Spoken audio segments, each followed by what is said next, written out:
All right, what is going on, everybody? Welcome back to SaberSim's DFS Office Hours. It is Tuesday, May 24th of 2022. We got off to a little bit of a late start here on today's stream, but that's okay. Thank you for being patient with me as we got this thing live here for today's show.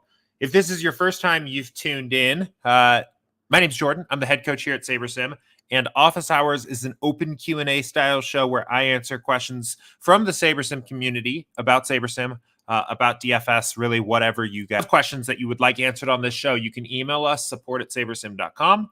You can post your questions into YouTube chat if you're joining me here live. And you can post questions in the Office Hours channel in our Slack community. And if you haven't already joined our Slack community, there is a link to join in the description of every past show, along with a time-stamped list of everything we talked about on that episode. So if you want to bounce around, if you're catching the recording of this, either the podcast version or the video version up on YouTube, you can bounce around with that time-stamped list there. But for everybody watching me live, welcome. Thanks for tuning back in. We've got some good questions today. A few questions about research builds. Always one of my favorite topics. A couple different questions there. We'll review a couple processes, answer some questions there. I saw another few questions as well about some NBA Showdown kinds of questions here as we continue to go through the NBA playoffs. So we'll go ahead and just get into everything here. I'm going to actually start with the NBA Showdown stuff because I think that's a good way to start here. But if you guys have other questions for me, fire away now. And this is a good one. This is from GA33. Good way to get us started here. And actually, let's get the app pulled up too. That's probably important for this particular show here. And the question says, if your stance on an NBA Showdown slate is that it will be a blowout, what's the best way to capture this in SaberSim? Is it by increasing team totals for one team in step one or forcing 4, 2, or 5 stacks? Realize this is a bit results-oriented based on recent games, but I've been curious for a while on this. Thanks. Yeah, so this is kind of an interesting question, and I'll show you why. So really, I think like either of these work pretty well, but I prefer to handle this in I prefer to handle this more by handling this on the roster construction standpoint and targeting teams like the 4-2, 5-2 stack kind of constructions. And one of the main reasons why is because, what I've found is if you mess with these team totals, and I do think like a Mavs blowout is an interesting angle here tonight as a kind of a way to get an edge. This doesn't actually, wait, did this actually go through? Oh, that didn't even seem to work at all. Huh, hang on. Let's see. Wait, one sec. Let's see what's going on here. So Luka's projected for 58.3. Okay, so I think we're fixing an issue here, actually at the moment. Okay, so that actually does have a pretty big impact. Bumping up the Mavs to like 120 bumps Luka's fantasy point projection up by 4 points. You'll see there's no color indicator here happening at the moment. That's something that we're working on fixing. That was just introduced with our last update. But so first of all, updating these team totals, I think, could be a pretty good way of getting this done, right? It's going to have some effect. What we're going to do is we'll go through our sim database, I guess, here, and look for a subset of simulations where the mean outcomes for both teams are 100 points and 120 points, and then instead adjust the player fantasy point projections to what they actually score on average in those subsets of sims. That's how the team total adjustments work. And it's a good way to get this done. But what I've noticed is in basketball in particular, and this might just be because of the way that a basketball game plays out, this has a smaller impact than it does on baseball, for example, right? If I have a different angle that I want to take than the field on a baseball slate, I love adjusting the team totals because it has this pretty significant impact across both teams and the pitchers in a way that I kind of intuitively expect. And maybe to be honest, maybe that's something that the Sims are telling us, hey, actually, even if the Mavericks blow out the Warriors, that doesn't have as powerful of an impact on projections as you might expect, right? Maybe that's just true. But I've always found, to me, that editing team totals is a little bit more muted when it comes to NBA. But let's leave them on here because I want to run a little bit of an experiment and then talk about the other things that you can do in the build screen. So we'll just build, let's look at these here. We'll just build we'll build a pool of 520 lineups and talk about what you can do on the build screen. And I think part of the reason why I like targeting blowout game scripts here using the roster construction is because it's almost not even so much that what my goal is here is to target truly certain lineup optimals that I think the field isn't going to play that are game script optimals. I am trying to target what I feel like is going to be a field bias of that lineup construction. And I feel like that's kind of like, I'm not saying so much that I think the field is going to improperly calculate the probabilities of certain game outcomes and then build optimals for those outcomes. I'm saying that the field is not really going to give enough respect to overweight lineup constructions, period, right? Even if a 5-1 Dallas stack in the Sims is coming from a 6-point game that was never a blowout to begin with, the way I kind of end up thinking about it is like, how is the field going to overrate certain lineup constructions regardless of the actual outcome there? And I feel like that's kind of a razor thin line that I'm crossing there. I hope I'm not confusing anybody out there, but that's kind of the main reason why I like to tackle this. Because what we're seeing here, right, is that we bumped up the Mavs by 20 points and we knocked the total for the Warriors down, or we bumped up the Mavs to 120. We put the Warriors down to 100, and we're probably still going to get like a fair set of balanced builds, right? Because there are still a lot of balanced builds that can be optimal when that kind of game outcome happens, right? And I don't really care about these because somebody building, with the traditional optimizer or building my hand might end up at these constructions anyway without having specifically tried to target a Mavs blowout. So that I want to target the lineup constructions that I think the field is unlikely to target. And that's why I like to do this on the construction level. So an angle that I think would probably be interesting for tonight's slate might actually even be a little bit more popular than I'm giving it credit for, because I think, Max actually, maybe it might be a little bit more of a popular stance is maybe a Warriors blowout tonight. It looks like we have a pretty close spread again, so that Vegas thinks this game is going to be close. I think a blowout on either side. I don't know which one I feel like is going to be less owned. I would think my best guess is the field probably has a bias towards teams down 3-0 playing at home in situations like these, rather than the team that's trying to complete the sweep.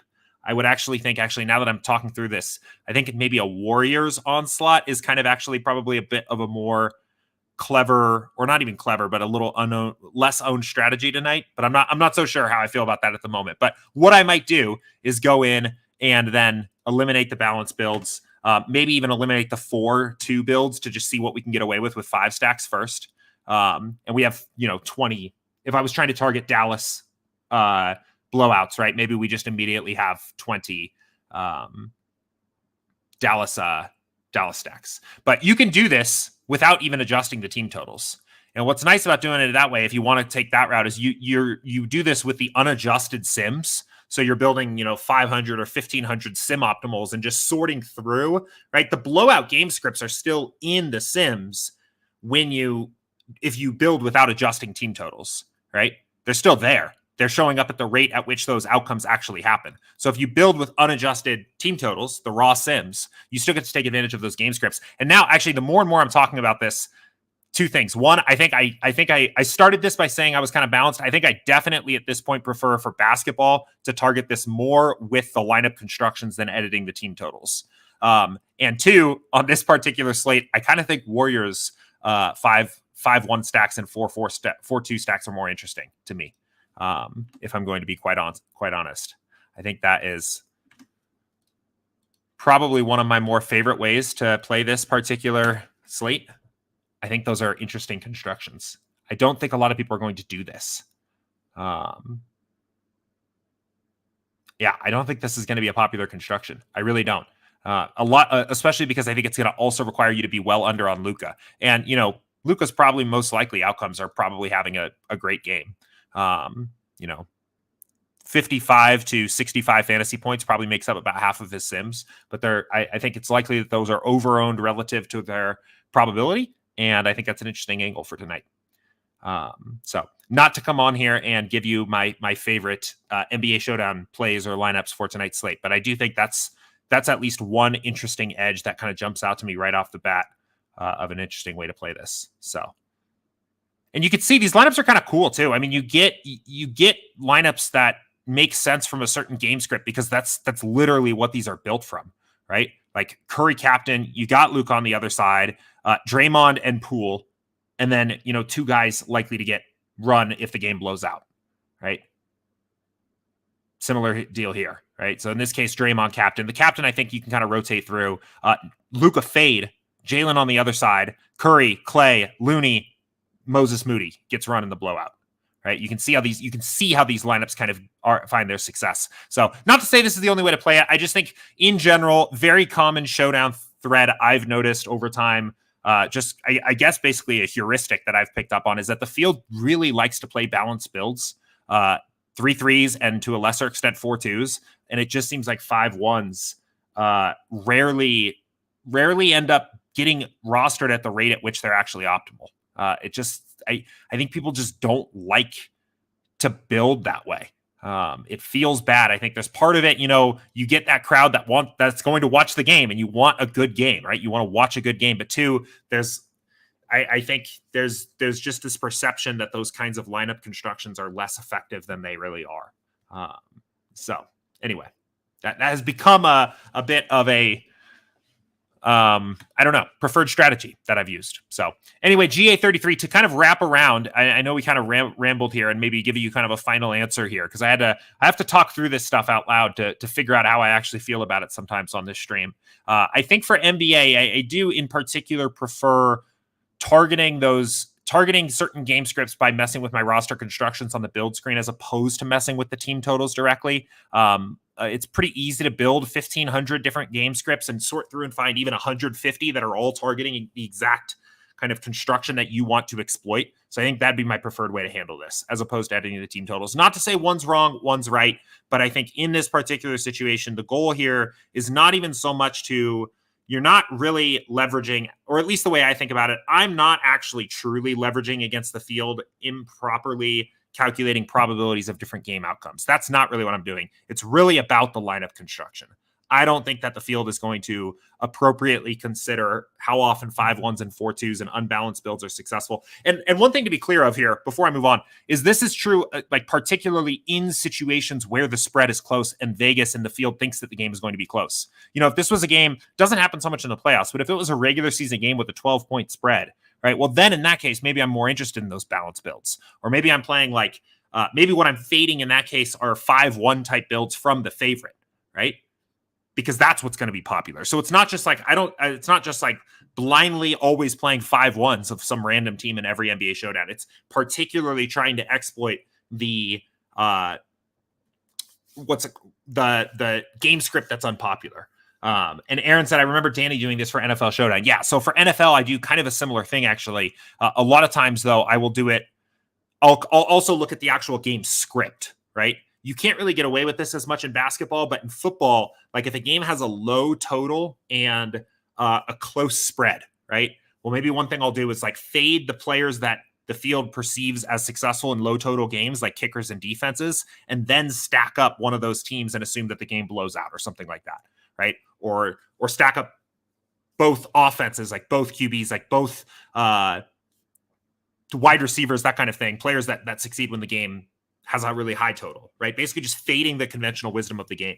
Or if you have a 56.5 point total in an NFL game where one team is favored by, 7.5 points or something like that. So a high total, pretty wide spread, right? Maybe in that case, you play more of a balanced build, but then shoot for a lower total game script. So I think just a very reusable kind of common thread throughout showdown contest types in general that I think you can be pretty successful with. So hopefully that helped. But let's go ahead and keep going here. So I quickly wanted to hit this because this is also on the NBA Showdown thread. And then we have a couple questions about some research builds and some stuff like that. So we'll go to there next. So this was from D34. He said, can you talk about what the unique player count does for FanDuel or Yahoo Showdown with the player IDs?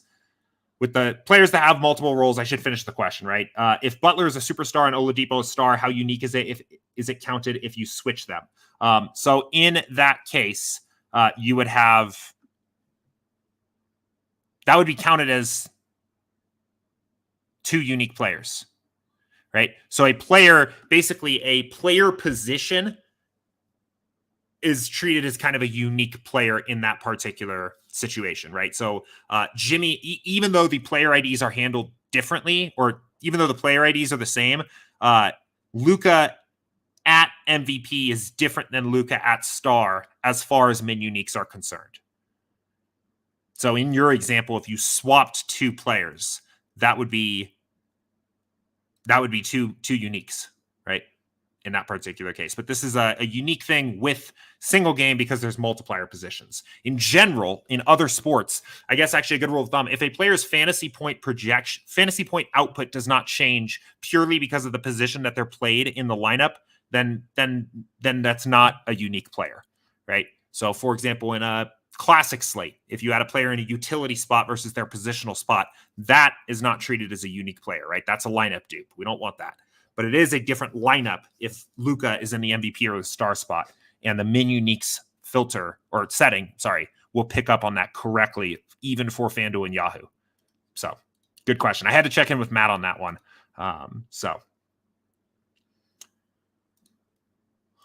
Cool. Okay, let's hit a couple questions. So there's a couple questions about research builds here. We'll hit these quickly here. First one from Ed, and kind of a pretty long description of a process here. I'm going to read it out loud, and then we'll talk a little bit about it. But he said, "Hey Jordan, I wanted to check on my logic on calculating potential over and under stacks in MLB. Sorry in advance for a complicated question." So first, he says he downloads two files: the most recent projections file, step one, and then run a research build, 1,500 lineups, which represents the optimal lineups. Then I use the count if function on the lineup file and put the calculated amounts in a column on the projections file. Okay, I think I'm following you. Then I use these optimal percentages by player, becomes what I compare the ownership percentages to create the over-under exposure by player. Next to calculated stacks, I use either the number 1 through 9 or 1 through 7 and sum the SaberSim ownership. I think this becomes the estimate of stack ownership. Yes, it would in that case. And then I do the same sum with the optimal ownership of the same batters, which becomes my optimal stack projections for each team's stacks. Then compare the teams. Then compare the team's percentages to figure out what stacks to play for the slate. Is that logical to you, or do you need to change something in this calculation? It looks pretty good. It looks similar to what I do. I'm kind of processing it here as I read it. The one thing is I don't think you want to use sums for these, right? Because if you sum, you're going to start to get weird results. If you are summing up all of the ownership for all of the ownership of a batter, right? Like let me give you actually an example. It'll help to have this up on screen. So if you're going to say, I want to calculate how popular twin stacks are going to be tonight, and the way that you do that is by summing up their in total batter ownership. If you do that for every team on the slate and compare that, that will be somewhat useful as creating an ordinal ranking of this is going to be the most popular stack and this is going to be the next most popular stack and so on.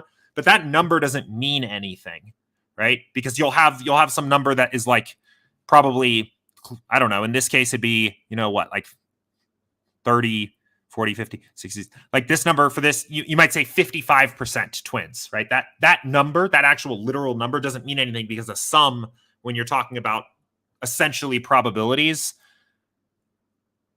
what you actually literally will have calculated there, if you were thinking about it in a term of probabilities, would be what is the percentage of lineups that include any of these players, right?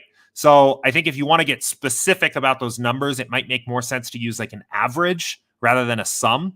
Same thing with the optimal rate, right? If you're trying to figure out the optimal rate of a certain stack of being successful, if you sum up the optimal rates of each individual batters and then compare that to every other team, that will be useful in forming a ranking of most likely to be optimal stack. But if you're looking for the exact quantified number of how likely that stack is to be optimal, that won't be a useful number for you. So you might not need that. Your process might work. And I think it's a good point to make here too, especially as we go down this rabbit hole deeper and deeper and deeper, and we get questions like this on stream where, I know Ed's here almost every single day watching, and he's kind of built a process that works for him based on what I've talked about on this stream. But as you get deeper and deeper and deeper into your own process, it's going to be less easy for me to say, no, don't do that, or yes, do this next, because you're building something that works for you. So I don't want to tell you this is wrong necessarily. If this is, I get what you're doing here and I get kind of what you've created, but that is just the one thing that jumped out to me of potentially that calculation might not be the right thing to calculate, right? You may not want to calculate the sum of all the batters in a stack to determine how likely that stack is to be optimal if you actually need the exact quantified number, if that makes sense. But by and large here, I think that what you are doing sounds very similar to what I've built on my end. I use pretty frequently. So I think it all makes a lot of sense to me. I think there is kind of a big open question mark of, so you get this number and you figure out what stacks you're going to play. What you then proceed to actually do with that information is hard. Speaking from experience, like you figured out the leverage spots on all these different stacks, all these different players, all these different teams. Then what is a tough question to answer. I've experimented with applying that in the form of custom projections, in the form of min and max exposures. I've messed with that just intuitively and just used it as a research tool, like a cheat sheet, and not changed anything in SaberSim, but just used it to help influence my decision making. The hardest part when you're building out processes like these is not getting the information. It's figuring out what you want to do with it at the end. But yeah, it sounds like you've got a good thing going. So, but good question there. And then Forerunner asks another really interesting question here. And he said, in smaller contests like sub 10K entries, if SaberSim's backtesting tells us that we need a lower amount on the variance slider to build good lineups, would it make more sense to build with that, a lower sim, now sim precision slider, since you don't need the not optimal to win that contest? So I do think, so this has come up before, and I think this makes some intuitive sense. The problem is you start to get weird results here. And I'll show you what I mean. Essentially, you start to overweight the value of the average projections, and you can get answers that don't really make sense, right? So let's talk about this here. So for maybe those of you that are like, what is happening here? What is this guy talking about? Because I think some of these past few questions have required kind of knowing what's going on in some of the other past streams here. So what Forerunner and Ed we're talking about here is my favorite, one of my favorite tools on SaberSim, and it's a research build. And what we do is we run a build at 0, 0, 10 settings, right? So we turn correlation off, we turn ownership fade off, we turn sim precision to 10. And basically what this does is every lineup is an optimal for a single slate simulation. We take a single game sim of every game on the slate, take the projections, that the actual fantasy point output that players scored in those games, and then print the optimal lineup for that slate sim. And what we get out of this, we'll do this 1,500 times. And what we get out of this is we get an approximation of how likely a player is to be optimal, right? If you're getting, yesterday when we ran these, I haven't run one today yet, so I don't know where we're going to get out. But yesterday we were getting, 50% Garrett Cole in these kinds of builds. And that's basically saying, in 50% of simulations of the entire slate, Garrett Cole's optimal half the time, right? It was an interesting slate yesterday with Cole, who then proceeded to give up 5 earned runs, but still strike out 10 and still end up, I think, being optimal, it was kind of a roller coaster of Garrett Cole emotions yesterday on the slate. But anyway, that's basically what this build does. And Forerunner makes a really good point here that, it's great that we can calculate how likely a player is to be optimal. But what we really need, and he's right, is we need the ability to know whether a player, what the probability of a player being in the winning lineup is in a contest, right? And that assumption that the player's probability of being in the winning lineup is the same as that player's probability of being in the optimal lineup is not always strong. And it's weaker the smaller the contest is. It's also weaker the bigger the slate is, because there's more outcomes. This 1,500 lineup pool represents a smaller piece of the pie, the bigger the slate is, right? But that's what this kind of build gives you, right? So the question is here, well, what if we used a lower sim precision, right? What if we used the default value of sim precision for a particular contest, right? If we're looking for the $4.20 max, what if we used 0.005 and built like that instead? And it's an interesting idea. And you can actually test it out for yourself. And I was doing a little bit of this morning. And I don't think it's bad per se. I think you need to be careful. And let's run this. And I'll show you why. You start to get results that I think don't match up intuitively with what is actually possible on the extremes, right? You are getting almost, it is almost, if you were to take it this way, it is almost as if you needed the ability to build way more lineups to properly calculate this out. And I'll show you what I mean, right? So let's look at just batters, right? Right off the bat, Jose Miranda is showing up in 32.9% of our 1,500 lineups at Sim Precision 5, right? It is hard for me to intuitively believe that the 8-hole hitter at min price for Minnesota has a 32.3% chance to be optimal in this contest, right? What's happening here is that he projects pretty well. And when we bucket sims together, he shows up as a good play when you're taking, however many simulations into account when you're looking at Sim Precision 5, right? And you can see this on the extremes, I think, of exposure, right, at the top, right? Even a guy like Jordan Alvarez, right, is it really realistic to think that he has a 24% chance of being in the winning lineup in this contest? These numbers seem off to me. You also get a lot of guys that have 0, right? You start to get these guys that have like 0 or very low percent chances, right? Does Ty France really have a 0.1% chance of being in the winning lineup in this contest at 3.3% owned? I don't know if I believe that. I don't know if I buy that, right? And the reason this is happening is because we're essentially overvaluing too many sims at this point. I think you can also see this at pitcher, even though maybe to a little bit of a lesser extent. I think pitcher comes out pretty good when you do it like this. But that's and on baseball, you're actually getting, I think, because ranges of outcomes for players are so wide that this actually went better than I expected. If you do this for something like basketball, which is where I first tested this out, you will get completely nonsensical outcomes where a player will have a implied 100% chance of being in the optimal lineup, or not the optimal, sorry, 100% chance of being in the winning lineup for that contest. And it just doesn't make any sense. So there might be something to this strategy still. I think I'll probably want to test it out a little bit. I encourage you to as well. Maybe there's a middle ground here. Maybe at a higher sim precision, but not all the way to 10, maybe works a little bit better. I don't think it is enough to have it at the default value for the contest, right? I mean, especially, you could take this all the way down to like this level, right?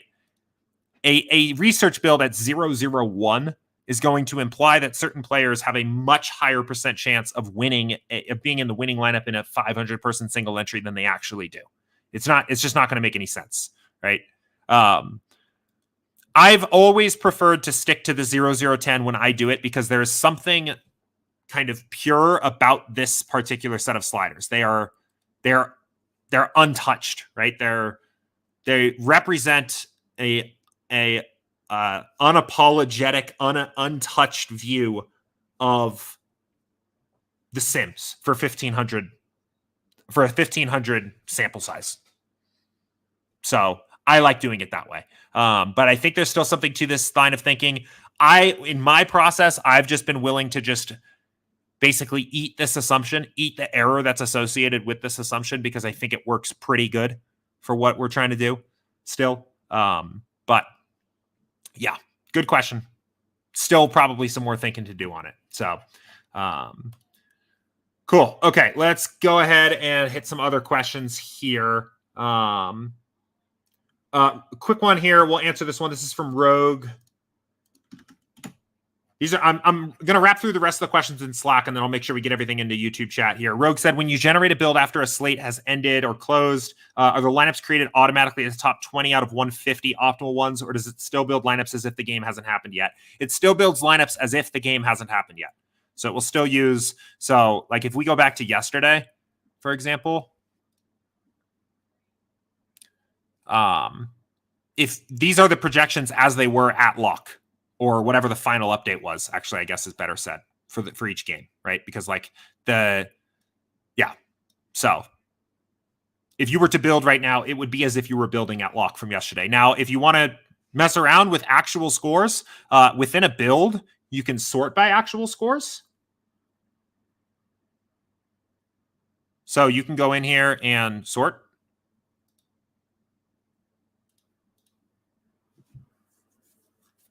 And do that, and you can see what are the highest actual scoring lineups in my pool and things like that. If you want to really get kind of weird with it, the actual scores are here, and they are also present in the download file. You could open the download file, re-upload the actual scores as player projections, and mess around with that. I don't know what I would do with that exactly. I have done that just to see. I guess it's decent as a kind of a smoke test to make sure that the builder can find optimal lineups when given the answers to the test, which it does. But yeah, if you want to go in and back test and play around, it does build lineups as they were, I guess, at lock. So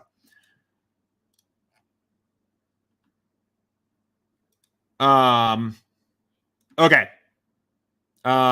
Question from Nikhil here. And he said, random question, or perhaps not. Oh, mysterious. But could you talk about why MLB ownership projections are limited to 1 decimal point on certain slates, the main slate, versus 2 decimal points on the 635 turbo slate? Let's have a look. Interesting. This is fascinating. I have no idea, is the short answer. Maybe we are just that much more precise on the turbo slates. No, we're probably not. I don't know why the answer to that is. Probably just kind of something that is, I guess, maybe a bit of an oversight there. I mean, to be completely honest, right? Like getting if we're getting kind of scientific about it here, right? Some high school math science kind of stuff here. I feel like the 0.3, 0.35, whatever, any decimal points when it comes to ownership projections, right? There's kind of an industry, I don't know. It's commonplace in the industry to have ownership presented in this way, I think. 73.3, 27.0, 20.8. And those are the actual numbers that our model is generating when it comes to building ownership projections. But truthfully, the actual error of any ownership projection model is much bigger than a decimal point, right? Like really, even for a guy like, oh, let's go back to today, right? Enough about yesterday's slate.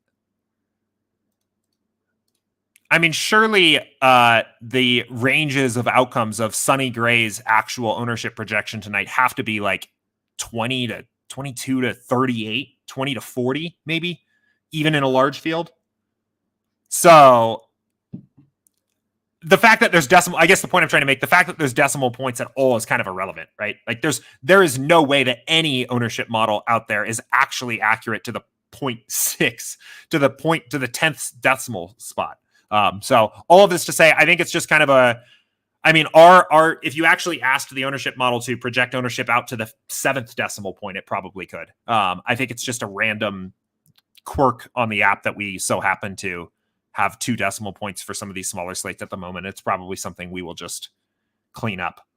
I mean, I think if you were actually just trying to be like totally functional, and actually this is an interesting point, thinking especially about research builds. I kind of generally think about a lot of my ownership projections as like, I would say plus or minus at least 2.5%, right? So if we're talking about a guy like Sonny Gray's ownership projection, and let's say we just round that to 28, like I actually kind of think about this as a little bit more of like 20, at least, 25, 26 to 30, something like that.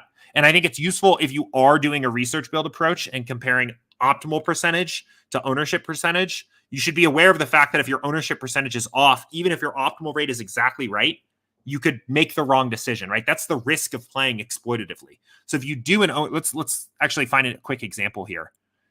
But let's actually go back to the original research build I did and look for a good example of this, right?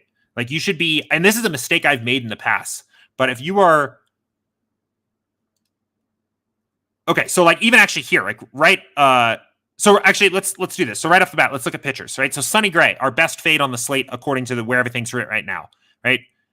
This is saying, essentially another way of looking at these numbers is that Sonny Gray's ownership would actually have to come all the way down to 11% before you could make the wrong decision here, right? If you faded him, you are right until his ownership projection comes down to 11.1%, right? Which is kind of hard to do. It's probably unlikely that he's going to be 17% less owned than expected.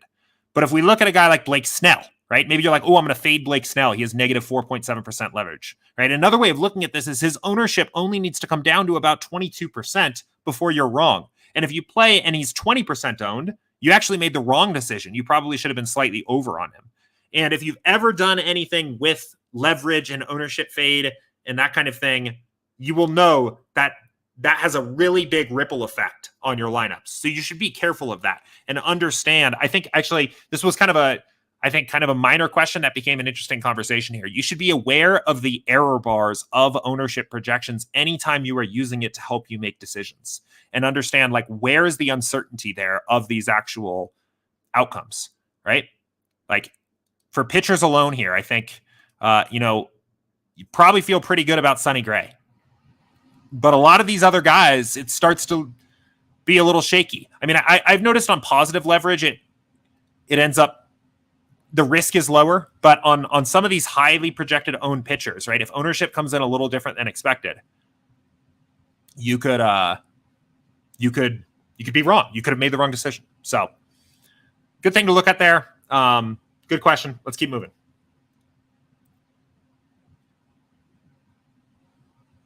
Okay.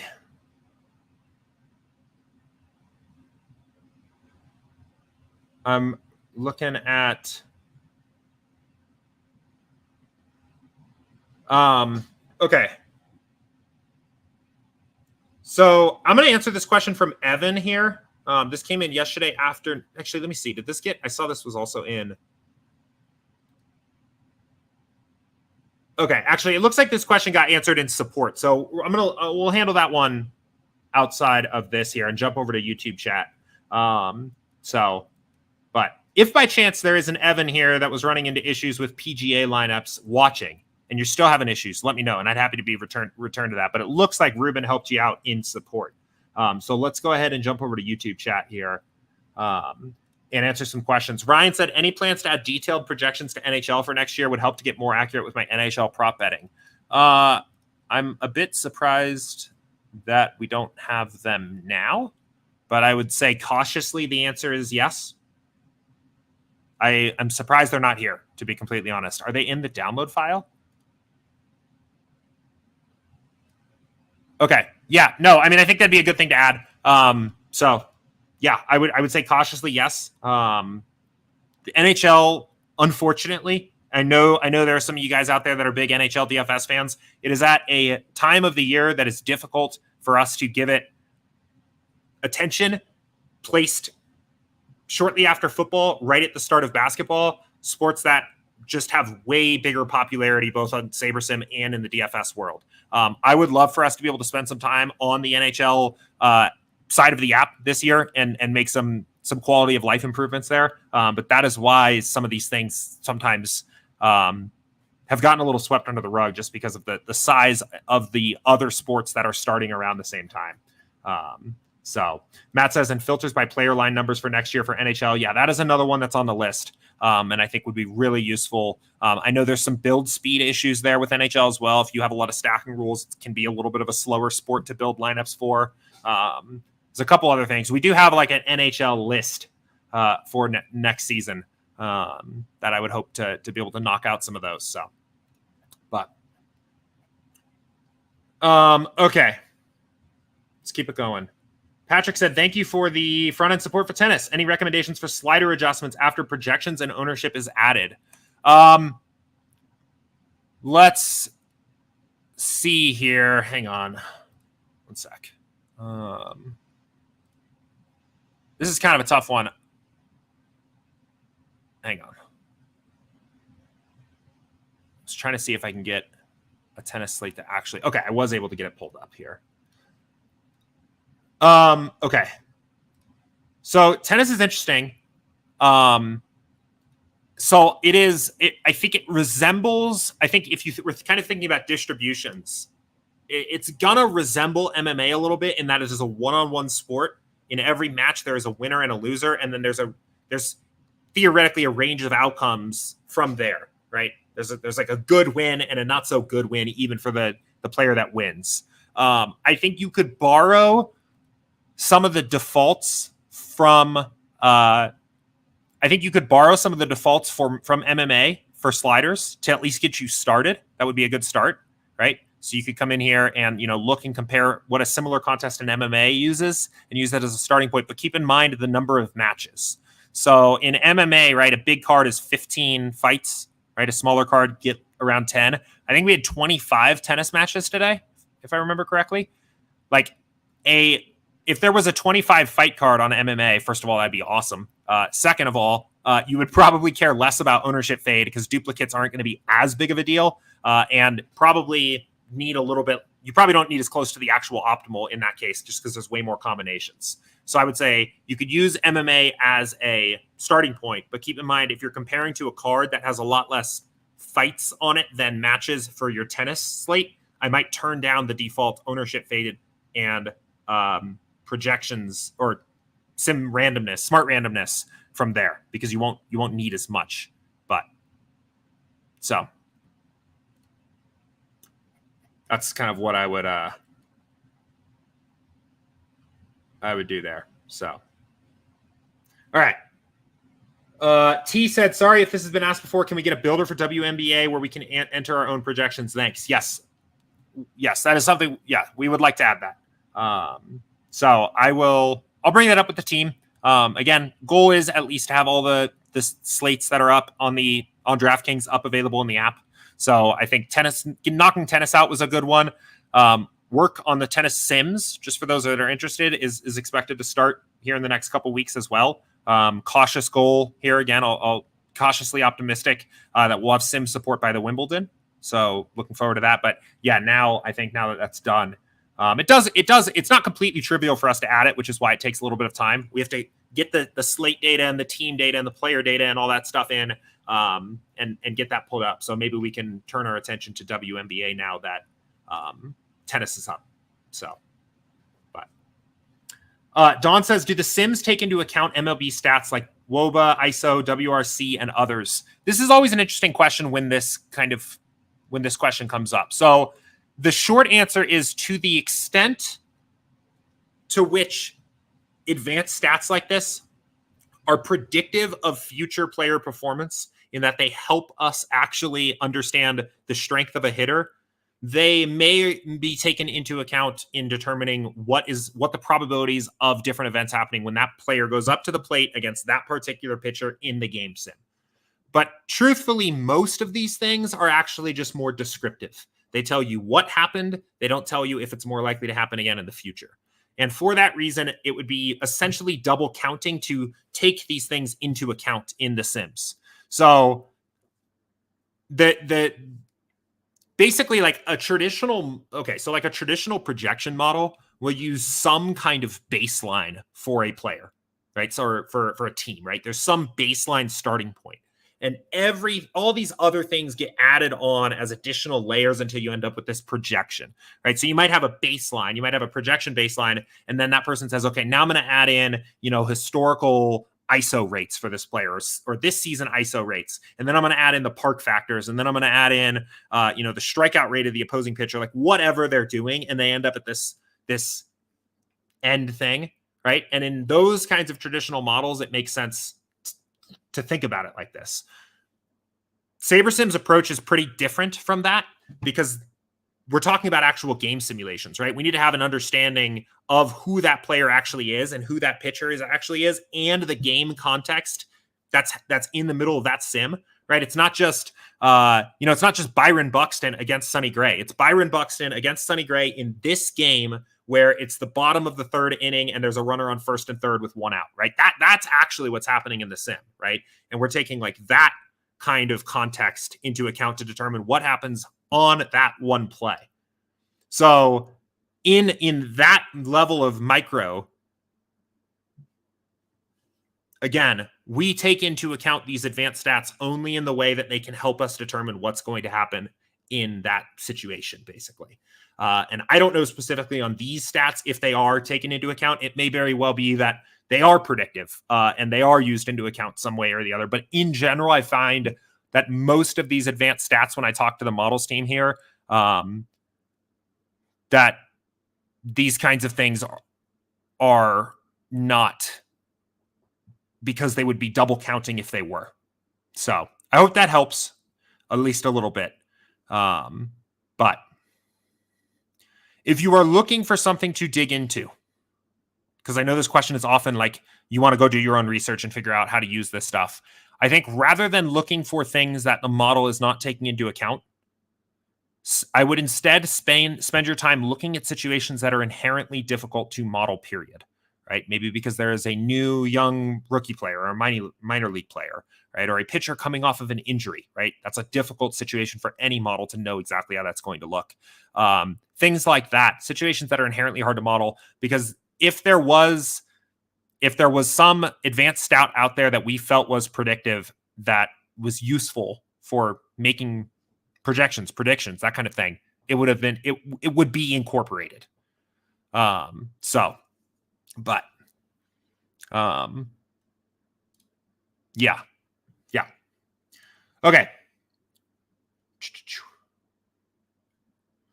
Brad says, Jordan, I know you've covered the research build a million times. I do have a question. When you do a research build, you gather basically ownership and stack information to what the Sims will believe as the winning lineup. Do you use that to go completely against that? Or how do you use the info for a research build? I feel I'm not using properly or understanding how to use it properly. Okay, so he said, say you see a guy or a team at 40%. What do you do with that? Good question. Yeah, so let's start with this. So I kind of want to start. There's a lot of, I mentioned this here at the start of the stream, that there's a lot of different, or not even at the start of the stream, when we were answering Ed's question, right? There's a lot of different ways to apply a research build. And I said, in fact, that I think the application of a research build is the hardest part, right? But you can take this in smaller sized chunks, and basically what you get out of the research build can be what is helpful for you, right?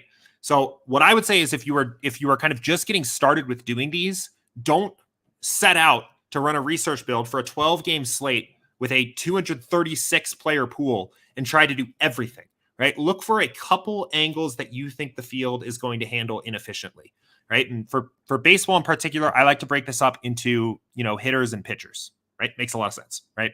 So don't try to analyze every single pitcher on the slate, right? Look for maybe one or two or three or whatever jumps out to you as inefficiencies, right? And an inefficiency is basically when this number, ownership projection, is very far away from this number, right? The player has a much greater or much lower percent chance to be optimal than their ownership percentage indicates, right? So let's just look at this, right? Like, let's see. Let me make this a little bit bigger so you guys can see, right? So let's see. Can we see still? I don't need the lineups even to be here. I can't make it. Okay. Okay, that works. That'll work, right? So we don't need to find everything, right? We don't need all this, right? Like, we can just look, and I like to do this. I'll do this sorting by exposure or sorting by leverage, or there's a lot of different ways to do this. But like, one that jumps out immediately here is Sonny Gray seems to be pretty over-owned, at least the way everything's projected at the moment, right? He's showing up optimal 11.1% of the time. He's in 27.6% of the lineups, right? So this would essentially be efficient ownership, right? If you were trying to match perfectly the percent chance of him being the optimal. So I might kind of make a note here that I certainly don't want to be even. I want to be even at best with the field on Sonny Gray. And maybe I want to be at around 10% or even totally fade him, right? But like, there's one that kind of stands out right away. I don't see a lot of other numbers that are jumping out here a ton, right? There's other guys that show up, right? Corbin Burns, 6.3% less likely to be optimal than his ownership percentage, but it's pretty close, right? There's not a lot of other things that really jump out here. So that might be one, right? So now we have an angle to take when it comes to our pitchers, right? Now let's go look at our batters. And we'll do the same thing here. Let's see what are the biggest ownership inefficiencies, right? Well, if we sort by negative leverage in the research build, right, and look at the guys, what are the biggest discrepancies between optimal rate and ownership? A few names that jump out here are all on the Angels, right? And then Tyler Wade is the sixth name, right? It starts to make me feel pretty immediately skeptical of Angels stacks. Similar kind of trend, and you'll see this pretty typically with baseball, right? Similar, this kind of groups up with stacks, but similar kind of trend. You see a little bit of that with Houston and the Dodgers, maybe a little bit too here as well, but to a lesser extent, like definitely the Angels, right? So we have two kind of, I feel like we have at least two different kind of fades here of, I'm not super thrilled with the idea of Angel stacks given this, and I'm not super thrilled with Sonny Gray at pitcher. And we'll flip this and look and maybe see if we can find any fades, right? Here's one that's interesting, right? Best under-owned stacks. One that's popping up here a little bit here is Detroit. And if we end up taking a full page, right? When I say popping up, we see Baez as number 1, Torkelson as number 2, right? Only very low percent chances to be optimal themselves. But if we're going to fade Sonny Gray anyway, right? Maybe this is another reason to play a little bit of Tigers. So maybe we've got kind of another angle there as well. The last thing I'll kind of do typically is I'll look to see, are there any teams, because it's not just about, if you knew, for example, that there was a player that was going to be 0.1% owned, right? And they had a 1% chance to be in the optimal lineup, right? That player is essentially 10x suboptimally owned, right? That player is being owned at 1/10 of the rate they should be owned at, but they're still only going to be optimal in 1% of total lineups. So one of the things with your research builds is you don't necessarily want to just take just leverage in a vacuum, right? You kind of want to combine what's the chance of this play paying off, which is what you get in the ownership column, along with the leverage column, which is like how much does the field realize that, right? So one thing I'll also do is kind of look at the exposure column and look for any players that, project well and look like they're going to be underowned, and look for just a general trend with stacks. So, Arizona, Oakland, Texas, not really anything like really jumping out to me here that makes me want to like get super excited about any stack. I do think maybe a little bit of Detroit is interesting, but maybe a little bit of Arizona, Oakland, Texas, but nothing really jumping off the page here. At pitcher, it is interesting that there's positive leverage on Zach Gallen and Logan Webb, 2 pitchers that are the 4th and 5th most likely to be optimal, and the first 2 that are owned inefficiently on the positive side. So, and then I'll like literally take some notes here. So let me show you what I mean. And like, this is when I don't have a ton of time to do like my longer process, I will legit do this. And I will come over here and I will say, okay, let's see, let me get this up. Okay, so I'll literally open my Notepad app up and I will say pitchers, right? And I'll just kind of write down what I learned. And I'll actually do this in real time. I won't do it after the fact so I can remember everything. But I kind of like the idea of the Sonny Gray fade, or I would probably be like max 10% on him based on his optimal rate, right? I think maybe over the field on Gallen and Webb, who were the first 2. I'm fine playing a little bit of Snell, Burns, Cease, right? All guys that seem to be pretty efficient. But if the field's a little under on these guys, right, I might be interested in a little bit of Gallen or Webb, or at least maybe guys I might be interested in playing. And then stacks, I kind of wanted to fade LA. And then I might be a little bit cautious of Houston and Dodgers. And Oakland, Texas, and Arizona look slightly underowned. And I'm kind of making an assumption there, but if Varsho is underowned and Seth Brown is underowned and Brad Miller is underowned, like those stacks might also be underowned. So I just realized you guys can't see the app now. It's annoying. I can't have 2 screen shares up that I can flip between 2 here. But what I was saying, right, when we were looking at this, Varsho looks like slightly underowned, Brown, Brad Miller. So like maybe interested in those stacks. So now it's time to build some lineups. So now let's do, let's say we're playing the $4, right? And let's build this. And we got a little cheat sheet here. And again, I can't pull it up because I can only share one screen at a time, but we have a little cheat sheet here, right? This is something that we can kind of use. And it's worth saying, actually, I think, if we're actually talking about building lineups, we should check the weather.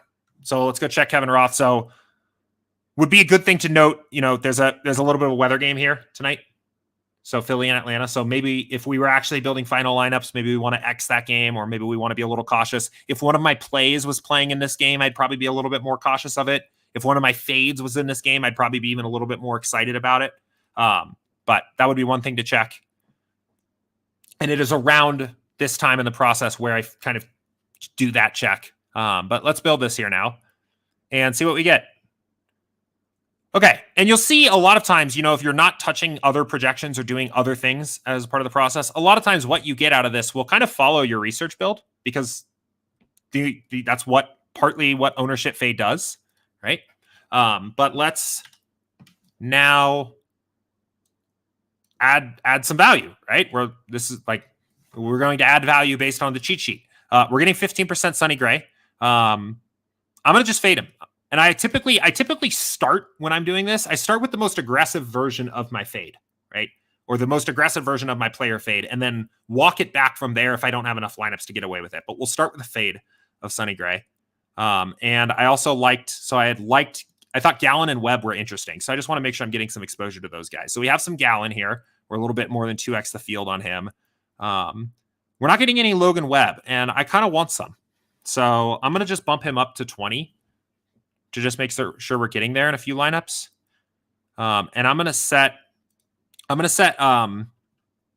actually set both of these guys to 25 so that we're getting a little exposure to these guys. Okay. Cool. And now let's go we'll go to the team stacks. So we're not getting any Angel stacks, right? That's the ownership fade working for us. That's working in our favor. We're getting to Arizona. We're getting to Texas. We're not getting to any Oakland. And I thought they were interesting. So maybe we give them a little love. Maybe we do 15%, right? Don't need a ton, right? We're talking about, again, remember these guys in the research build had optimal rates of 40%, what 40%? What am I talking about? I think I just saw the number 40 and read it, of like 10% or less, right? So we don't need to go crazy with our exposure to these stacks because the rate of them paying off, even if they're positive leverage opportunities, is still kind of low, right? So, and then I'll check my stacks and make sure my stack types look good. I guess at this point, I'm basically just doing like kind of a full demo, but that's okay. We got time for it. So stacks look pretty good to me. 5-3. It's a 12-game slate. I want big stacks tonight. 5-3, 4-3, 5-2, 4-2-2, 5-4-4. I might on tonight's slate, since it's just, I mean, it's a big slate. 12 games is almost as big as the slates get. I want to just really be correlated. I might force only these stack constructions. And this is kind of my bread and butter stack constructions where either you're totally correlated in a 5-3 or a 4-4, or you have one off at max. And I like running these kinds of constructions a lot. So I might do something like that here tonight.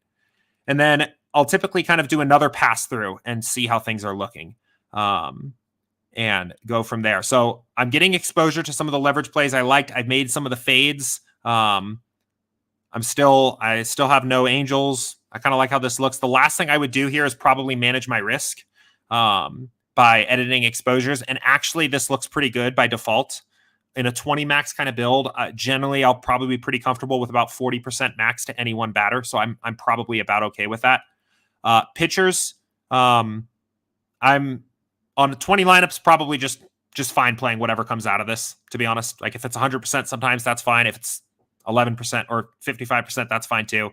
But I would want to make sure, that my exposures looked about the way I wanted to. So, and that's like literally like this might be done. Like this actually like resembles, this would be basically very similar to what my process would look like for a slate if I had about as much time as we just had to do it. Like this would, I mean, obviously I wouldn't be narrating it live here for myself if I was just doing this. So it would probably take a little less time, but this resembles very closely to my 10 minutes. I have 10 minutes or 15 minutes or less, and I need to build 20 lineups, and I want to do something kind of unique of my own research on the slate. Right. So, and I'd feel pretty good about this. So, when I have a lot of time, when I have much more time to get this done, I will either do more and like even dive in a little bit more, or that's when I start, like when I've talked about pulling some of this down into Excel, that is when I start kind of doing leverage calcs on every player in the field and figuring out, I don't know, ownership inefficiencies on every single player. But as a starting point, you don't need to do all that. And this, I think, is a good way to get familiar here. So Brad says, I definitely wasn't utilizing research builds properly. I don't think I was understanding leverage and ownership projections completely either. Thanks, Jordan. Very helpful. Yeah, I'm glad that was helpful. And yeah, those are important. I mean, those are kind of your building blocks here. Those are your fundamentals. So those are core to be successful with this kind of strategy. And a lot of it just comes down to, recognizing what these different numbers actually mean in the context of this kind of build, right? Because they mean something differently when you're doing a 0, 0, 10, 1500 lineup build, research build, right? That they actually They are literally different. Ownership projection is always the same, I guess. Ownership projection is ownership projection. It is the expected average percentage of lineups in a large contest that would roster that player. So that's always true. But your exposure in this case is actually a probability, because it's a probability of that player being in the optimal. And your leverage is the inefficiency and it's directional, right? It's saying, with Sonny Gray example, right? 17.2 points of negative inefficiency by the field in this case, right? So, and I think one thing I should note here too, that I touched on it. I touched on it throughout the stream, but I really want to reinforce it here because I actually think it's important, and I've never really hit it that hard before. But you should be aware of the once you get more familiar. I don't want to overcomplicate anybody that watched what we just did and is like, great, I'm ready to build tonight. Like, good, great. But once you're familiar with that and good, well, you should be aware of the fact that there's error associated with these measurements, basically, right? And like, part of the reason I don't care if I'm playing Corbin Burns based on this research build is because his ownership projection might be a little bit lower or a little bit higher, or this true number might be a little bit lower or a little bit higher. I am typically, especially when, first getting started on research builds, I mostly want to find the guys where it's really off, where you're getting this kind of value. So anyway, before I ruin it, let's stop on that question. Patrick, real quick, said, Sim Precision Slider, a new update. Is that the same as Ownership Fade? No, it used to be Sim Variance. We changed it to Sim Precision. Sim Variance is just not actually really descriptive of what it did. I know this is if you've been playing on SaberSim for at least a year, you've seen this slider take on 3 different names. Sim Precision, I think, is what we are going to stick with. We're all pretty happy with that. What it is saying is it is how many simulations are you looking at in a given lineup, right? How many simulations go into a lineup? The higher this is, the fewer number of sims. And that's why at Sim Precision 10, it is a single game simulation for every game on the slate that builds that lineup, that the projections from a single game sim are used to build that lineup. At 0, it would be every sim. It would be the average projection. There would be no precision, right? There would be no simulation precision. It would be every simulation, right? So very precise angle of certain sims, very imprecise on certain sims, right? You're looking at you're like a very wide angle here, very narrow angle here. So Brad said, were you also referring that leverage shows how much they show up in the optimal line? No. So exposure does. That's what exposure gives you, that number in the context of a research build, right? When you're looking at this here, right? This is this number, 325, right? So Blake Snell was in the lineup 325 times out of 1,500, which is 21.7%. And we're basically saying that this 1,500 sample size represents the whole, represents every possible optimal lineup you could make. So this number is basically saying Blake Snell has approximately a 22% chance of being in the optimal lineup. That's what that number is saying here, right? And the field, if they were playing perfectly optimally, right, thinks it's this number, right? So it's an arbitrage, right? Or actually, I mean, the Sonny Gray example is the best example on the slate tonight, right? This is an arbitrage.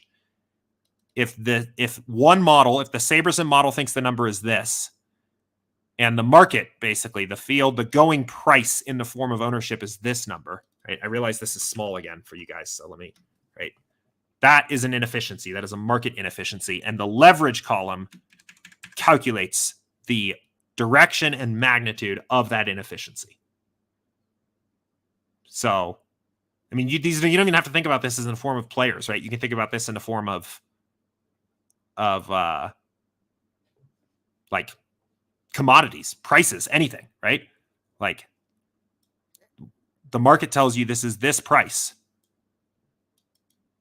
and your model says that it should be this price. Would you ever buy that? No, I wouldn't, right? Now, what about this, right? The market tells you that this is this price, and your model tells you it's this price. Would you ever buy that? Well, probably, but that's not as big of a difference. And what if you're a little bit wrong? And what if they're also a little bit right? And, maybe you're a little less excited about this. So, but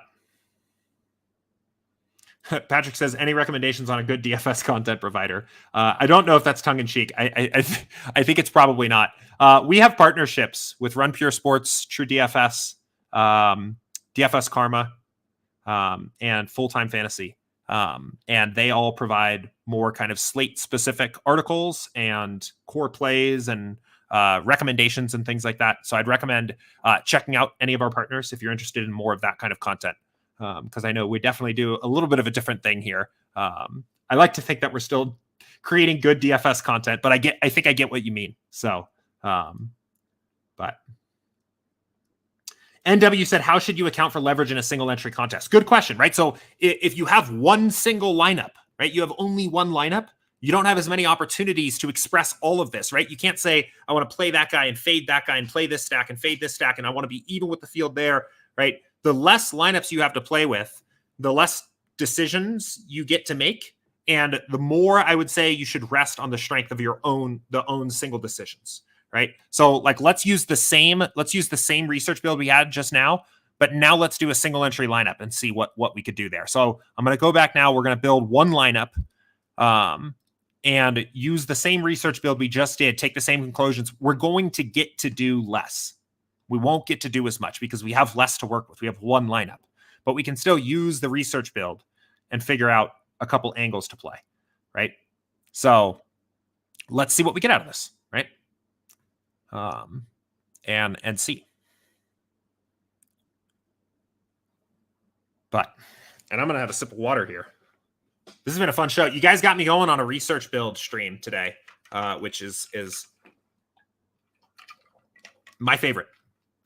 So I feel like I got to have some other people from the SaberSim team come back on too, because this is something that I do. And because I'm the guy that's on here every day talking to you guys, I feel like I give I don't want to necessarily create the impression that this is the singular right way to use SaberSim. I mean, there's so many different ways to do stuff. This is just what my process has kind of become over time. So we always end up talking about that.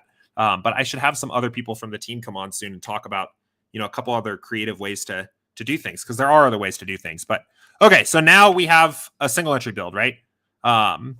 And so let's look at this, right? And basically let's look for reasons to fade it, right? So basically when I do a single entry lineup, a lot of times I'll pull the lineup up and I will look for a reason to fade that lineup. And right off the bat, actually, I don't know if you guys saw it, but the ownership projections updated. Obviously, you would want to do your research builds and all of your work at the end of the day when the numbers are final. But it actually looked like the Diamondbacks are going to be chalkier than we first projected. So maybe we want to fade them now. Right now, Varsho's coming in at 20% owned. Right, so maybe we want to fade Varsho. Maybe that's kind of our first play, right? And now we're looking at this lineup, and this has a little Angels mini stack, and it doesn't look super owned, but that was a team that came up that we wanted to avoid in our research as well. So maybe we skip out on an Angel stack for a single bullet. And I'm basically looking until I find a lineup that I can't find a reason to eliminate. And maybe we just decide we don't want to. Oh, actually, you know who just popped up? Sonny Gray. And that's our guy that we said we don't want to play. So let's X Sonny Gray out. Okay. Here's an interesting one. Kind of like it. Cease and Snell, who were pitchers that we were fine rostering. A nice lineup construction here. We get a Texas 2 stack here as well. That was a team that looked like they were a little unowned. It's our 5th best stack in the pool. It's got a good construction. Freddie Freeman one off. Looks good. I'd probably play this lineup. But you could continue taking this as far as you want. Maybe you don't like this lineup. I don't know. Maybe there's maybe 2 9-hole hitters doesn't really do it for you for this. So maybe we X this one out and let's look for another one. Yeah, let's X out of Banez too, because we just don't want to play a 9-hole hitter for one reason or another, right? Oh, we're getting a lot of 9-hole hitters.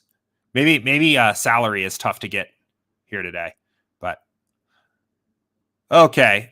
Maybe we don't want to play a 3-3-2, right? So I'm just like eliminating. I'm looking for reasons to eliminate lineups, right? Combined with my research build. Maybe I don't want to play a 3-2-2 either. Okay, so we have another 5-2 here. So there's another interesting one, right? I kind of like this one too. We've got White Sox 5-stack, again, pretty low owned. Giants, I always like playing the Giants. Nobody ever plays the Giants for some reason. Unless they're in Coors, then everybody plays the Giants. But I feel like anytime the Giants are at home, everybody just skips them, and they're good. It's a good team. Like there's always a little upside there. Zach Gallen, who popped in our research build as well, somebody that was a little owned. So maybe we play this one instead, right? It's our 18th best lineup. Totally fine with that. So we don't get to go get exposure to everybody we targeted. We don't get to have Webb and Gallen and fade Sonny Gray and fade Angels and Houston and Minnesota while also getting exposure to Oakland, Texas, and whoever. Those are the ones that popped in my head, right? We don't get to do everything that we got from our research build, but you can still use a research build and learn something to build a single lineup that you like. So Brad said, so essentially the top 10 players in exposure order is the most optimal line. Kind of.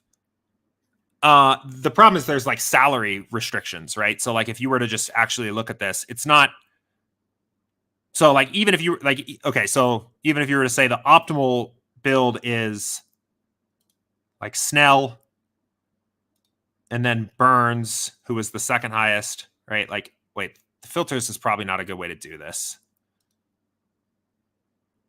We're gonna run into some issues here, right? Like, I guess the point I'm trying to make is there's salary issues. So like Snell, Burns, the third most optimal player is Cease, and we can't even use all three pitchers. So if we skip the other pitchers and do Snell, Burns, Buxton, Varsho, Judge, Seth Brown, like you might be able to build a lineup that would like kind of look like a cash lineup doing it that way, I guess.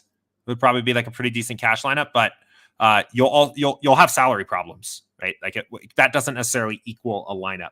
So, but